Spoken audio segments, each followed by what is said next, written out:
Hello and welcome to Ahval podcast video series Hot Pursuit. Today joining me from the United States, David Phillips, who is with the Columbia University, Director of Peacebuilding and Rights, and also the author of the book, Turkey under Erdogan Dictatorship, an Uncertain Ally, Turkey under Erdogan Dictatorship to be exact.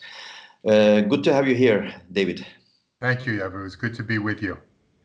Now, we are going to speak about a sort of decisive date, first meeting occasion between US President Biden and Turkish President Erdogan, June 14. And counting down on that, of course, there are intense series of developments in Turkey, as expected. It's a gold mine of stories.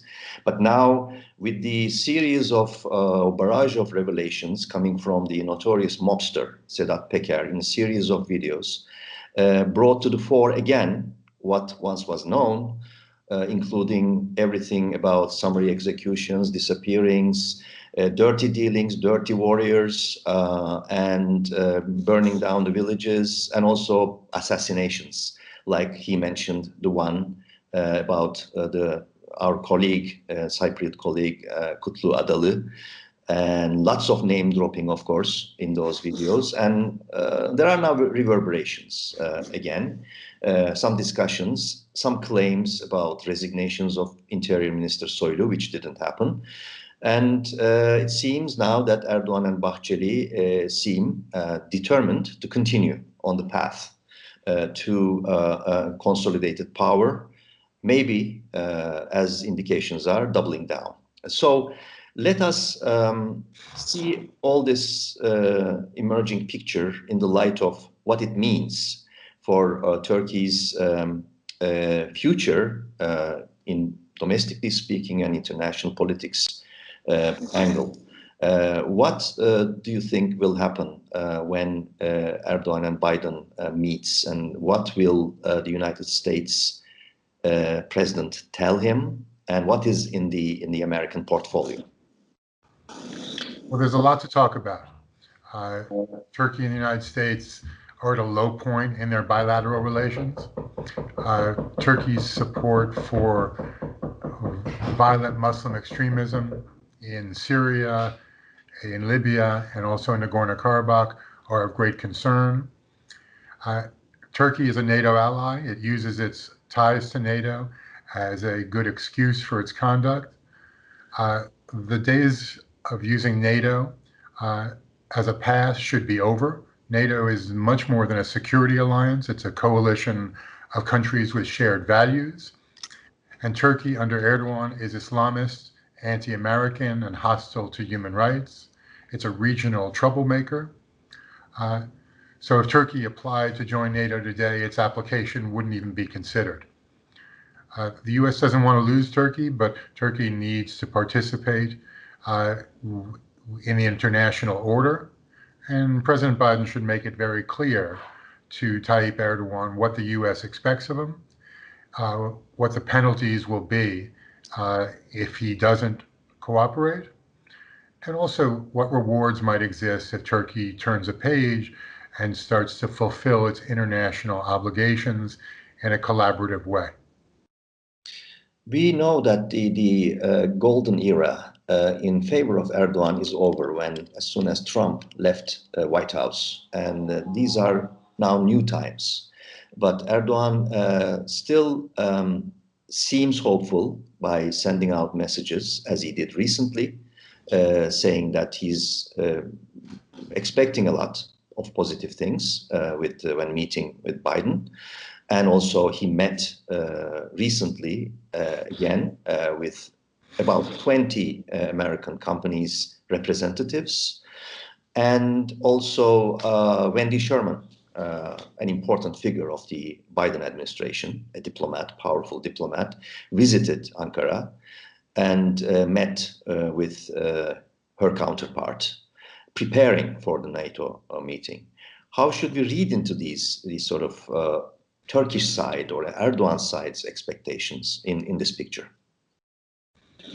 Well, Erdogan should expect an Ottoman slap his conduct is deplorable. His treatment of allies betrays the fundamental principle of an alliance. The purchase of S-400 missiles from Russia betrays a core understanding among NATO members of interoperability. If Erdogan insists on activating the S-400s and he continues to abuse human rights at home by threatening to close the HDP, refusing to release high-profile political prisoners, and making trouble in the near abroad, namely Syria and elsewhere, Biden should deal with him very harshly. Of course, we don't want to lose Turkey. We want Turkey to reform itself and to put itself back on track. But that's a strategic decision that Erdogan has to make. The decision should be fully informed. He should know there's a steep price to pay if he continues on the current course. I think President Biden's going to make that abundantly clear. He's going to make that abundantly clear. Yet it doesn't seem to be very easy talking to a leader, an autocrat, defiant often in international policy matters, seemingly abiding in the first moment about what is being told to him, but doing the opposite soon afterwards. That was the pattern known by the international circles, especially from the window of European Union. So what do you expect will be the language used by the American side, or what should be the language used by in that meeting? It's not a very easy task or easy momentum, I would understand. No, the truth can be hard to swallow. And Erdogan needs to hear directly from Joe Biden U.S. concerns.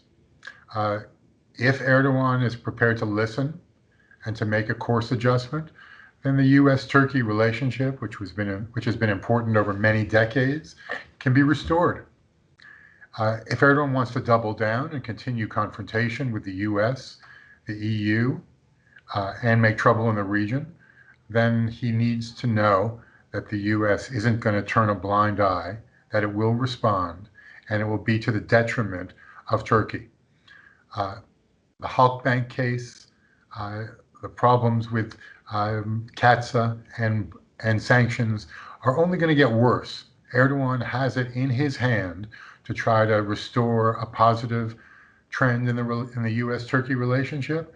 Question is, will he have the wisdom to make the right move? There's nothing in Erdogan's history or his temperament to suggest that he's going to take a deep breath and try to put things back on track. So you think that the external dynamics at this moment of the juncture where Turkey is right now is still very important, even more important than domestic dynamics? They're both important, Yavuz. The domestic dynamics are largely about the economy. 8.5 lira to the dollar. When the AKP came to power, it was about 2 lira to the dollar. Anatolian businesses that have supported the AKP borrowed money at that exchange rate, and now they can't meet their debt obligations. Turkey's running out of hard currency reserves. So there are some serious domestic problems that Turkey has to address. And the economy affects all Turks. Not to mention the unrest that could result in the southeast if Erdogan pursues steps to disenfranchise the HDP. There's a lot that he can do to put things on the mend, but if he stays on the current course, then the combination of domestic concern and international opprobrium is going to be intense. And Erdogan needs to know that he just can't bully his way through this. In the past, he's behaved in the manner of a boss who feels as though he can dictate terms. Those days are over. And the U.S. under President Biden isn't going to bend over backwards to accommodate Turkey. In fact, I think the exact opposite is going to be true. It's going to be truthful and very honest about U.S. concerns. And then when it comes to security cooperation or international economic collaboration, the U.S. has a lot of tools in its toolbox to punish Turkey for its bad behavior. It's time for the adolescent to grow up and to start behaving like a statesman and a leader. Broader question is, do we think that Erdogan has it in him to start behaving well? I don't think there's any evidence about that, but let's see how it goes with Biden. Maybe a face-to-face conversation with the US president where Biden speaks truth to power will be a wake-up call for Erdogan, but we should monitor carefully what transpires and what's the result of their conversation. No more long leash for Tayyip Erdogan. You are familiar with the role that you had earlier as advisor to American administrations, and I am sure you realize or recognize that Erdogan, in terms of the power structure that he built in the past 6-7 years, does make him squeezed in a corner. If he changes direction towards normalization or softening his attitudes, he obviously will face a lot of hardship, because in that power structure that he built, there are very strong elements of anti-Americanism, pro-Russia tendencies, pro-China trends or inclinations. So that would certainly place him in a very, very risky, even riskier position when or after listening to Biden. Don't you agree? I do agree. Turkey is at a fork in the road. Will it seek greater integration into Euro-Atlantic institutions, or will it gravitate towards Eurasia and seek cooperation with Russia and China, and in itself become a rogue regime? So there's a clear choice. Move towards the West based on international standards, or stick with the Eurasian course and recognize that that's a dead end for Turkey. There may be some short-term relief, but in the long term, it's not taking Turkey in a direction that most Turks want to go. Earlier, and this is my last question, we had a lot of observations and discussions about, due to the willingness of regime change in Syria, there was a lot of logistical and ideological support for jihadists in Syria, and anti-Kurdish scheme of operations, which still continues, which I am sure will be also on the agenda, on the Turkish portfolio when Erdogan meets Biden, the YPD, YPG elements or dimensions. But that aside, that per se brought a lot of discussions marking Turkey, as critics often use the term rogue state, an ally going rogue, and also marking himself as Erdogan and his partner Bahçeli as the driving forces of an offensive, very offensive foreign policy. But now with the mobsters, Sedat Peker's allegations, the term rogue state somehow getting glued with the newly coined term about Turkey as a narco state. These are very, very serious, grave sort of, depictions of the current power structure. And how close is Turkey actually, or Erdogan's Turkey, being sort of marked as a state where lawlessness and sponsoring violence and terrorism. It is a very dangerous path it is on, it seems. So the U.S. Department of State maintains a list of countries that are state sponsors of terrorism. There are 4 countries that are currently listed. Because of the strategic relationship with Turkey, U.S. officials are reluctant to include it on the SST list. But when you look at Turkey's performance, its support for jihadists in Syria who have committed terrible crimes against the U.S. ally there, which confronted ISIS and defeated it, the transport of jihadists from Syria to Libya. There were 6,000 jihadists that were moved to the front lines there. And then more recently, the involvement of jihadists sponsored by Turkey in the attack on Nagorno-Karabakh, what Armenians call Artsakh. Turkey clearly warrants the designation as a state sponsor of terrorism. Whether or not the U.S. wants to do that remains to be seen. There are measures and sanctions that the U.S. can take that are consistent with what's required with the SST designation. The U.S. can proceed on that course without actually designating Turkey an SST. But Turkey must come to grips with the reality. If it continues to behave like a rogue regime and a narco state, there's a big price to pay. And frankly, Turks are honorable, good people. They don't want to be tarred with that brush. I think they're starting to recognize the fact that Erdogan and the AKP has been a huge discredit and embarrassment to Turkey. And it's time for the Turkish people to take matters into their own hands.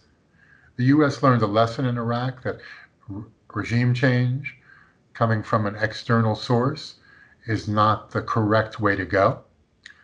But regime change in Turkey, which is led by Turks at the ballot box, would certainly be welcome in the United States. We want to have an ally in Turkey that we can work with. We want to have a friend in Turkey's White House with whom we share values and interests. Right now, Turkey is heading in the wrong direction, and there's the prospect of a major train wreck in U.S.-Turkey relations. The meeting between Biden and Erdogan on the 14th represents a major opportunity for Turkey to correct its mistakes and to try to redeem its relations with the U.S. and with the West. Will Erdogan have the good judgment and the courage and leadership to do so remains to be seen. I certainly hope that he'll make the hard choices to put U.S.-Turkey relations back on track. Otherwise, the course of events will not be in Turkey's interests, and the U.S. doesn't want to be in a position as the big brother of punishing Turkey for its bad behavior.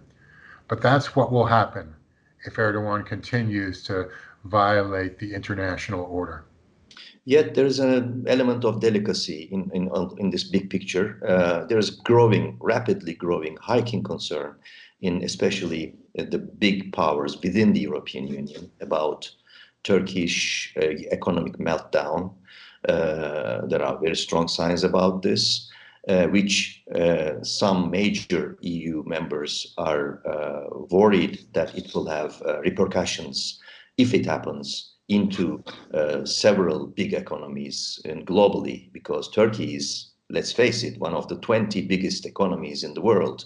And we keep hearing that especially Berlin has been sending some signals to Washington that there should be delicacy in handling this process.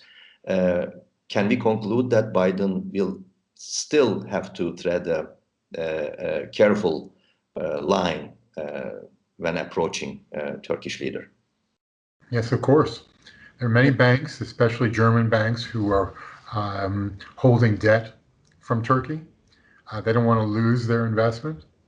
So it does require a delicate management of the relationship. But being delicate doesn't mean turning away from the truth. We need a reality-based policy with Turkey. Erdogan has to understand clearly what's required of him. He needs benchmarks in order to get out of the penalty box. And if he meets those benchmarks, then we can gradually, step by step, begin restoring good bilateral relations. If Erdogan is stubborn and arrogant and obstructionist, then we're just going to continue down this track. And Turkey's going to go from a deep state to a failed state to a narco state, and nobody wants Turkey to collapse, but it's heading in that direction. In your view, in conclusion, it's the June 14th meeting between Biden and Erdogan will truly be a watershed moment. it'll be a watershed moment. After Biden recognized the Armenian genocide, I think Erdogan knows to expect some truth-telling and some candor in that meeting. Hopefully he'll respond in a way which is constructive, but there's nothing that we've seen in Erdogan's history to suggest that he's going to take a deep breath and try to repair relations or repair Turkey's image in the world. Only when Turkey pays a steep price and makes decisions to reform itself under duress can we expect Turkey to move in the right direction. Joining me today in Hot Pursuit was David Phillips, Director of Peace Building and Rights with Columbia University, former advisor to American administrations, and the author of An Uncertain Ally, Turkey under Erdogan Dictatorship. Thanks for this conversation, David. Yavuz, thank you for having me.